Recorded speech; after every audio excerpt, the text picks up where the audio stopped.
Bonjour à tous, nous sommes toujours à Lyon pour cette dernière journée sur le 42e salon COFAC et nous poursuivons notre mise en lumière des fournisseurs et des exposants tout au long de la journée. Et on va parler maintenant du Made in France à l'heure où évidemment c'est une réelle valeur ajoutée en termes commerciaux, mais derrière ça, il y a un réel engagement, il y a une prise de conscience des entreprises.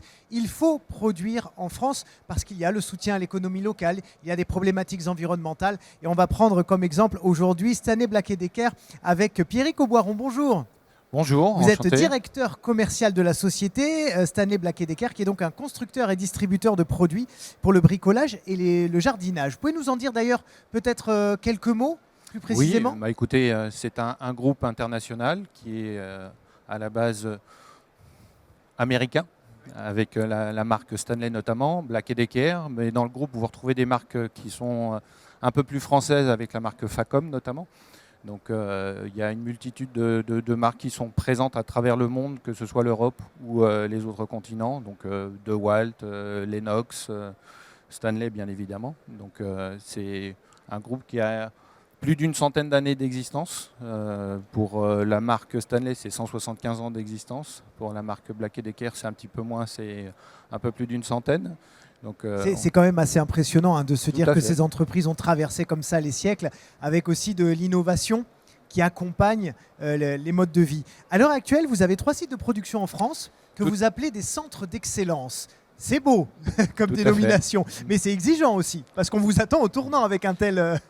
Tout à fait. C'est un nom qui a une particularité. On appelle ça centre d'excellence puisque ce sont des centres qui sont pris en exemple pour l'ensemble du groupe et qui livrent à travers le monde toutes les filiales du groupe.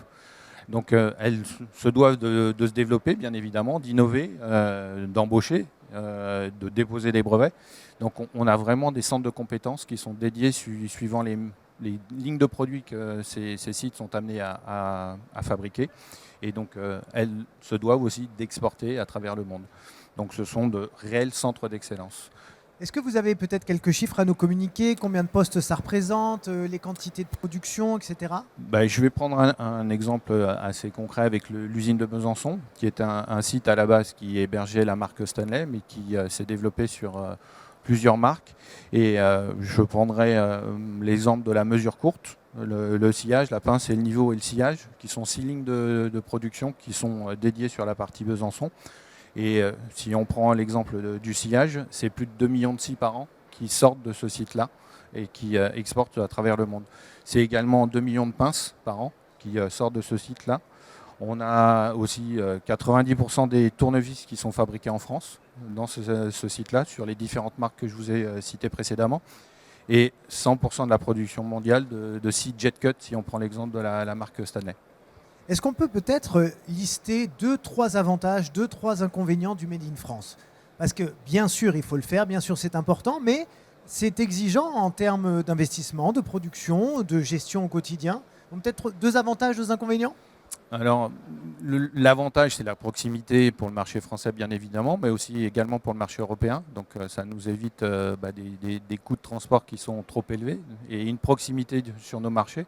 Donc, ça, c'est plutôt un très bon avantage. Après, c'est l'exemple que je vous ai cité précédemment, le centre d'excellence. C'est qu'on peut être adossé à des gens qui sont vraiment très compétents. Et on a moyen de modifier certaines lignes de produits suivant les desiderata soit de nos clients, soit de nos utilisateurs. Donc c'est très avantageux pour nous et ça marque une réelle différence. Après, en termes d'inconvénients, on se doit aussi d'être à la pointe. Donc, et ça demande d'investissement un peu plus lourd puisqu'on est aussi peut-être un petit peu plus cher à produire sur le marché français. Donc on doit... Pardon, mais on est d'accord que les consommateurs sont prêts de plus en plus à mettre un tout petit peu plus d'argent dans un produit pour soutenir ce Made in France. Oui, c'est ce qu'on a vu ces 2 dernières années. Et je pense que c'est un schéma de fond qui a son importance. Après, il y a l'environnement écologique aussi qui prend de plus en plus de poids. On est avec les normes environnementales, avec plus en plus de pression, je dirais. Et puis c'est dans la nature humaine aussi de se pencher sur ces questions-là. Et la partie RSE prend de plus en plus de poids au sein de l'entreprise, et notamment en France, mais partout dans le monde. Alors avant de conclure cette émission, j'ai une dernière question parce que je suis très curieux. Il paraît qu'il y a sur votre stand une démonstration Facom Matrix. Tout à fait. Du nom de ce fameux film, de cette trilogie incroyable qui nous emmène dans un multivers bizarre. Oui, alors qu'est-ce que vous nous proposez? Alors c'est tout simplement l'aménagement mis à disposition pour l'ensemble de petites et moyennes entreprises qui n'ont pas forcément non plus le besoin et la nécessité d'avoir un camion ultra équipé. Ce sont des petits modules qui s'adaptent suivant les types de véhicules que les entrepreneurs ont. Et nous avons développé un site qui permet de rentrer la composition qu'on souhaite et on arrive à la définir de manière complètement autonome et pour un coût moindre sur la partie applicative. Donc on a à disposition le camion qui est en présentation sur le parking à côté du hall et on sera heureux de vous accueillir pour venir voir la partie Matrix. Eh bien voilà, le message est passé. Merci beaucoup. On se retrouve d'ailleurs tout à l'heure à 14h pour parler d'un autre thème. Merci à vous tous, chers amis, d'avoir suivi cette émission. Je vous rappelle donc cofactv.fr, la chaîne YouTube Cofac TV ainsi que le Facebook Cofac TV pour voir et revoir toutes ces émissions et bien sûr les partager massivement sur les réseaux sociaux. On compte sur vous. Cofac TV va rayonner grâce à vous. À tout à l'heure.